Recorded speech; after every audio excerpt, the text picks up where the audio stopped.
our utility bill. Now, the other day I was talking about the utility bill and how you really have to pay attention to it.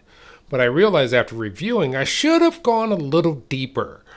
And that's what we're going to do. If you remember, we were looking at the detailed charges that are on your energy bill. Well, that's just the beginning, because depending on where you are in the United States, your bill is going to look a little different than what I showed you. So I thought about it and said, I said, what? Let's find some better examples. And hopefully I did so. One of the things that we have to look at is there are different energy bills, different charges, depending on where you live. And you can see here, some bills are simpler, some bills are more complicated. But the one thing that you should pay attention to is your kilowatt hours. Let me explain what a kilowatt hour is. So let's say that my television uses 1,000 watts to run. That's a big TV, I know. It does. Most TVs don't do that. But just for the sake of argument, it uses 1,000 watts. And it runs for 1 hour. If it runs for 1 hour and it's 1,000 watts, and 1,000 watts is a kilowatt, that's 1 kilowatt hour.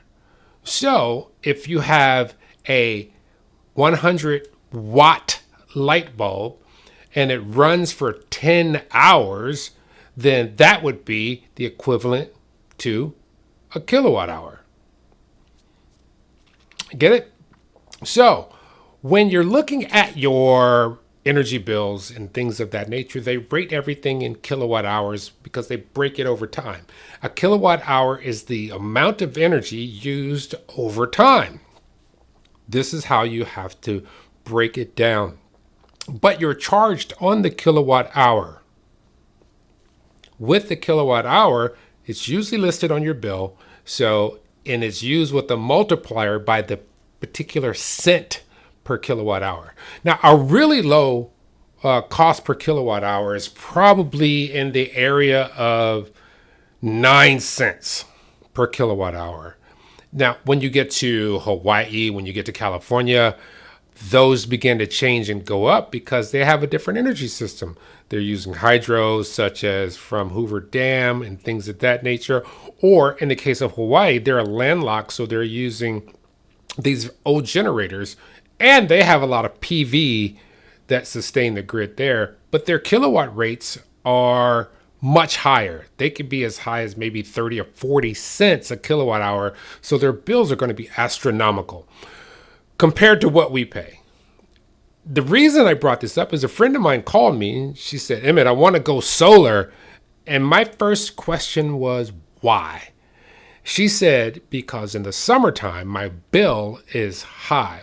So I'm awaiting those bills so I can do an analysis of, is it feasible for her to go solar? But that's a totally different video that I'll bring that information into. But for now, we're going to look at the scenario that we have. And as you can see, I do my own editing. I do my own switching and producing. So that's why you see me looking away from the camera. Let's talk about this Eversource. So the one thing that you should be paying attention to when you're looking at your bill is look particularly at the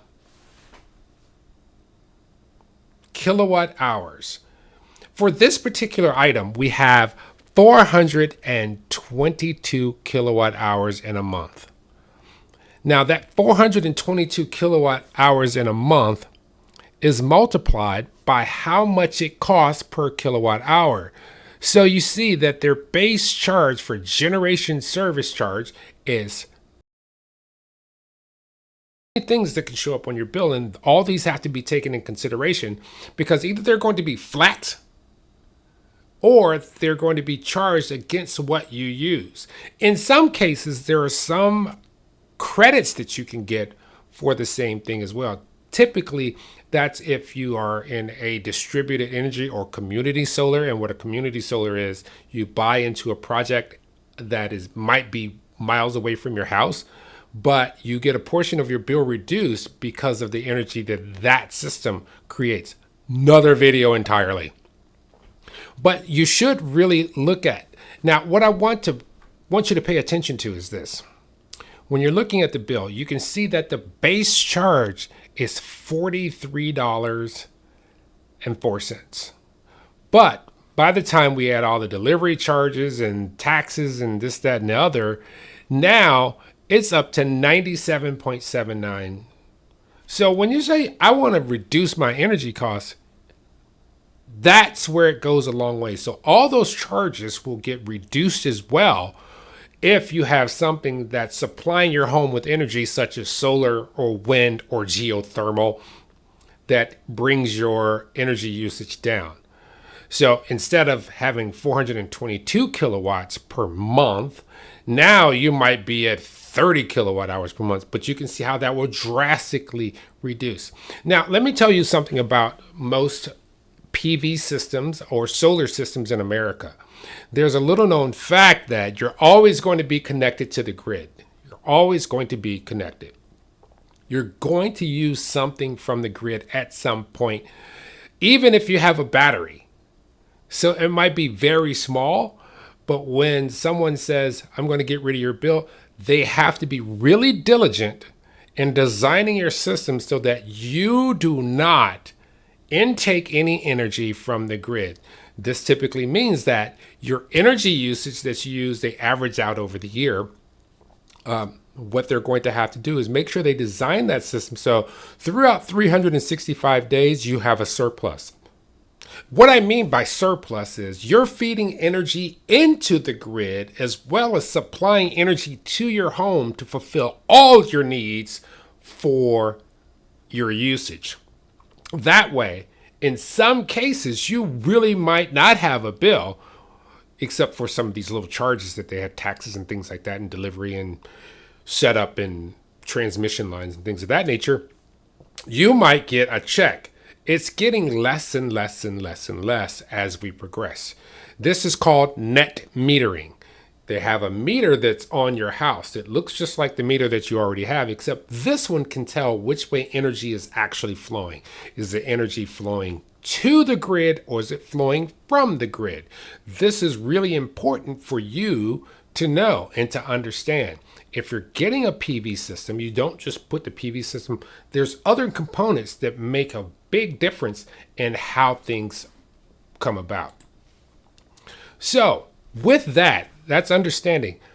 Really look at your bill. Go line by line by line.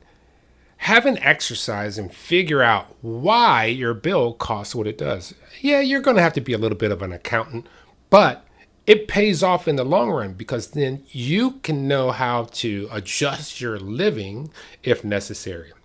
For instance, instead of heating or cooling the entire home, you may get the room-to-room air conditioning or room-to-room heating and heat things appropriately during the day so you don't heat the whole house, but you heat the rooms that are necessary to be heated or to be cooled.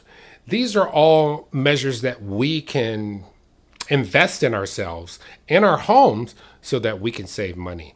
But I really wanted to follow up with the last video that I made about reading your bill and bring up a little example of what to look for, what other charges, because that was a very small scale.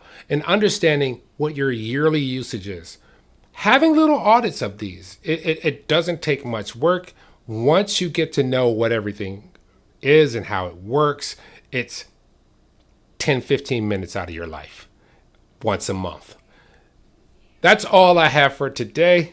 Enjoy life. Remember, to make money is not to spend money that you already have. That way you keep it for yourself.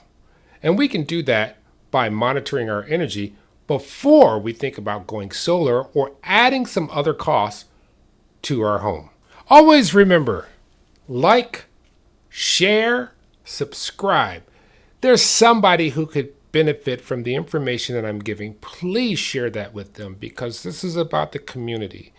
It's not only about saving money, it's about saving the future, it's about conservation, and it's about keeping that cheddar in your pocket as well.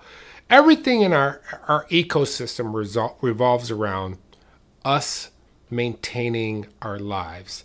And if I can help you maintain your life by you listening to what I have to say and sharing, and they told two friends, and they told two friends, and so on and so on, I'm doing my part, and you're doing your part, and we're doing our part together.